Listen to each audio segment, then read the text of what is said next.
కేంద్ర మంత్రి బండి సంజయ్ ఒక 2 రోజుల కింద ఒక గొప్ప స్టేట్మెంట్ ఇచ్చాడు. అదేంది అంటే ఈ నెల 18వ తారీఖు ఒక డెడ్‌లైన్ పెట్టేసి బీజేపీలోకి రావాలనుకున్న సర్పంచులు వెంటనే వచ్చి మా కండువాలు కప్పేసుకోరు. అంటే గెలిచిన వాళ్ళు ఏ పార్టీ నుంచి అయినా కాంగ్రెస్ నుంచి, బీఆర్ఎస్ నుంచి గెలిచిన సర్పంచులందరూ కూడా వెంటనే వచ్చి బీజేపీ కండువా కప్పుకోండి. 18 తర్వాత ఎవరిని కూడా చేర్చుకోము. కార్పొరేట్ స్కూళ్ళకి సంబంధించినటువంటి అడ్వర్టైజ్మెంట్‌లలో మనం ఇట్లాంటివి చూస్తాం. అకాడమిక్ ఇయర్ జూన్‌లో స్టార్ట్ అవుతది. కానీ వాళ్ళు ముందు ఏడాదిలో సెప్టెంబర్, అక్టోబర్ నుంచే అడ్మిషన్‌లు క్లోజ్ అయిపోతున్నాయి అని ప్రచారం చేసుకొని డబ్బులు లాగి అడ్మిషన్‌లు చేసుకుంటారు. ఇప్పుడు బండి సంజయ్ కూడా అట్లే చేస్తా ఉన్నాడు. అయితే ఇందులో ఇంకా ఆశ్చర్యకరమైన విషయం ఏంది అంటే సర్పంచులు వీళ్ళ పార్టీ మీద గెలవలే, వీళ్ళ గుర్తు మీద గెలవలే. వేరే గుర్తు మీద గెలిచిన వాళ్ళని వీళ్ళ పార్టీలోకి రమ్మని ఆహ్వానిస్తా ఉన్నాడు. నిజంగా బీజేపీకి అంత బలం ఉంటుంది తెలంగాణలో, నిజంగానే అంత గ్రామీణ స్థాయిలో వేళ్ళు ఉనుకొని పోయి ఉంటే బీజేపీ మొత్తం అభ్యర్థులను పెట్టేసి రాష్ట్ర వ్యాప్తంగా పెద్ద ఎత్తున గెలవచ్చు కదా. కాంగ్రెస్ పార్టీకి బీఆర్ఎస్కు పోటీగా ఇచ్చేసి వీళ్ళు ఎక్కువ సభ్యులను గెలవచ్చు కదా, ఎక్కువ వార్డు మెంబర్లు కావచ్చు, సర్పంచులు కావచ్చు గెలవచ్చు కదా. కానీ ఆ ప్రయత్నం చేయలే. ఇక్కడ చేసినది ఏంది, మంది బిడ్డల్ని ముద్దాడాలి. వాడు ఎవడో కష్టపడి వాళ్ళ గుర్తు మీద వాళ్ళ పార్టీ చరిష్మాతోటి గెలిచిన తీసుకొచ్చుకొని మన పార్టీలో కూర్చోబెట్టుకోవాలి. ఇది బీజేపీకి ఏం కొత్త కాదు. ఇట్లాంటివి చాలా చేస్తున్నారు వాళ్ళు. ఇది చాలా చిన్నది. ఇప్పుడు పార్టీలను గుంజుకొని కలుపుకున్నారు, ముఖ్యమంత్రులను గుంజుకొని కలుపుకున్నారు, ముఖ్యమంత్రి అభ్యర్థులను గుంజుకొని వీళ్ళ దానిలో కలుపుకున్నారు, మంత్రులను లాక్కున్నారు వేరే పార్టీల నుంచి, మంత్రులను లాక్కొని కలుపుకున్నారు, కీలక నాయకులను తీసుకొచ్చి వీళ్ళ దానిలో గుంజుకున్నారు, ఈడీ సిబిఐ కేసులు అని చెప్పేసి బెదిరించి తీసుకొచ్చి వీళ్ళ పార్టీలో చేర్చుకున్నారు.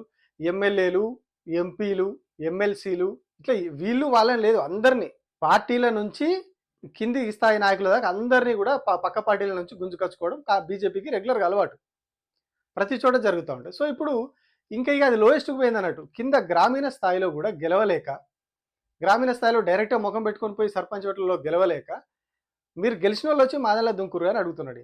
అంటే మన కేంద్ర మంత్రి ఎంత తెలివిగల్లోడు, ఎంత గొప్పగా రాజ్యాంగాన్ని పరిరక్షిస్తూ ఉన్నాడు అనేది మనం దీనికి బట్టి అర్థం చేసుకోవాలి. మీరు రాండి, ఎక్కడ గెలిచినా ఏం చేసినా వచ్చి 18వ తారీఖు లోపల మా దగ్గర చేరుర్రి, ఆ తర్వాత అడ్మిషన్స్ క్లోజ్, తాళం పెట్టేస్తాము, ఎవరు రానియమిగ లోపలికి.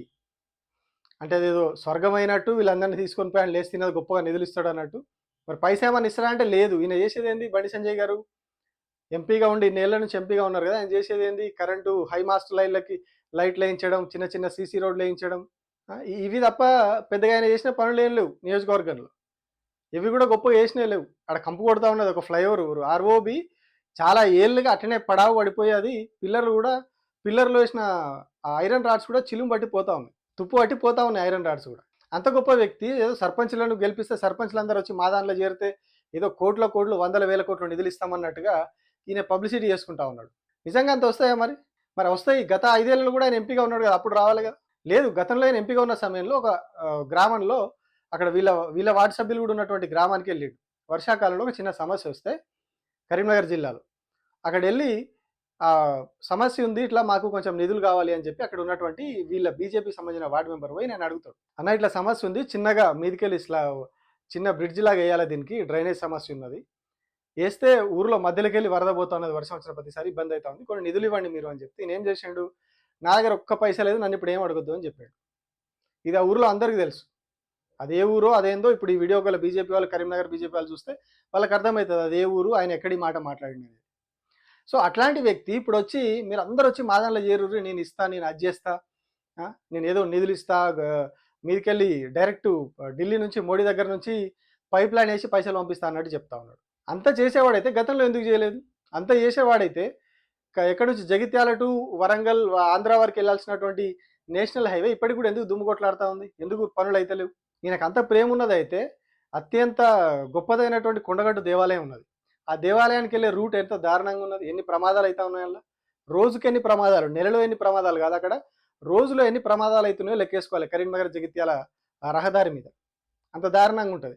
మరి దాని మీద ఎందుకు ఫోకస్ పెట్టి ఆ పనులు చేస్తలేండి నిధులు తెచ్చి? గత 5 ఏళ్ళు ఈయననే ఎంపీగా ఉన్నాడు, ఇప్పుడు మళ్ళీ ఎంపీ అయిండు కదా, కేంద్ర మంత్రి కూడా అయిండు, 7 ఏళ్ళు అయిపోతుంది అటు ఇటుగా. మరి ఇప్పటి వరకు ఎందుకు ఇవన్నీ చేయించలేకపోయిండు ఆయన? చిన్న చిన్న పనులు లెక్కేసుకుందాం, చిన్న చిన్న చేసుకుందాం. వేములవాడ టెంపుల్ ఉంది, దానికి ఏం చేసిండు? ఏం చేయలేదు. ఆయన గెలిచినట్టు ఒక కరీంనగర్ జిల్లా కేంద్రంకే ఆయన పెద్దగా చేసింది ఏం లేదు. అన్నీ కూడా కేంద్రం నుంచి ఏదో ఆటోమేటిక్గా వచ్చే నిధులు, వాటిలో ఏదో చిన్న అది చేయడం తప్పితే అయినా ప్రత్యేకించి తీసుకొచ్చి చేసింది ఏం లేదు కరీంనగర్ జిల్లాకి. ఒకసారి పోయి ఆర్ఓబి దగ్గర పోయి నిలబడి మైకి పెడితే పుట్టుపొట్టు తిడతారు అక్కడ ఉన్నటువంటి జనాలు. ఎంత తిప్పలు పడతా ఉన్నారో, అక్కడ నుంచి ఆ రోడ్డు దాటలేక ఫ్లైఓవర్ అయ్యారు, కింద రోడ్డు అన్న సరిగా అయ్యారు. వర్షాకాలం వస్తే మోకాళ్ళు అవుతున్న నీళ్ళు, ఎండాకాలం వస్తే దుమ్ము. ఈ తిప్పలు పడతా ఉన్నారు అక్కడ. సో ఇట్లాంటివి చేయలేని వ్యక్తి మీరు వచ్చి చేరండి చేరండి చేరండి అని చేస్తే ఏం చేస్తారు మీరు చేరితే? ఏం భరోసా ఇస్తారు? ఏం చేస్తారు గ్రామాలకి? గ్రామాల కేంద్రం నుంచి రావాల్సిన రెగ్యులర్‌గా రావాల్సిన నిధులు రెగ్యులర్‌గా వస్తాయి. పంచాయతీలో నడుస్తున్నాయంటే పంచాయతీలకు ఆటోమేటిక్‌గా నిధులు వస్తాయి. మరి నువ్వు కొత్తగా ఇచ్చేదేంటిది? కొత్తగా నువ్వు చేసిందేంటిది గత 5 ఏళ్లలో? ఒకరో ఇద్దరో నీ సర్పంచ్‌లు ఉండి ఉంటారు కదా! బీజేపీ వాళ్ళు. వార్డ్ మెంబర్‌లు ఉండి ఉంటారు కదా! మరి వాళ్ళకేం చేసినావు? అది చెప్పాలి కదా! ఫస్ట్ అది చెప్పకుండా మీరు రండి, రండి, రండి, రండి 18 లోపు రావాలి లేకపోతే డోర్ క్లోజ్ అని చెప్తే ఏమిటికి అన్ని గాలి ముచ్చట్లు తప్పితే? నీకు నిజంగా సత్తా ఉంటే మీరు అభ్యర్థులను పెట్టి మీ గుర్తు మీద గెలిపించుకొని అప్పుడు చేసి చూపెట్టుర్రి. ఏది లేదు, ఏది లేదు. ఏ చేత కాదు. పక్కోడు పిల్లని కంటే తీసుకొని ముద్దాడుడు తప్పితే వీళ్ళకి ఏది లేదు. అదైనా కూడా ఏమైనా చేస్తారంటే మరి ఆ పిల్లానికి పాలు పెట్టి లాలించి అది చేస్తారంటే ఏం లేదు. జస్ట్ ఎత్తుకొని ముద్దాడుడే ఉంటది. అక్కడ ఏముండదు. పిల్లానికి జర బలాని కోసం ఏదైనా ఇయ్యాలి, ఏదో సెర్లాక్ పెట్టాలి, ఇంకొకటి పెట్టాలి అనేది ఉండదు వీళ్ళ దగ్గర.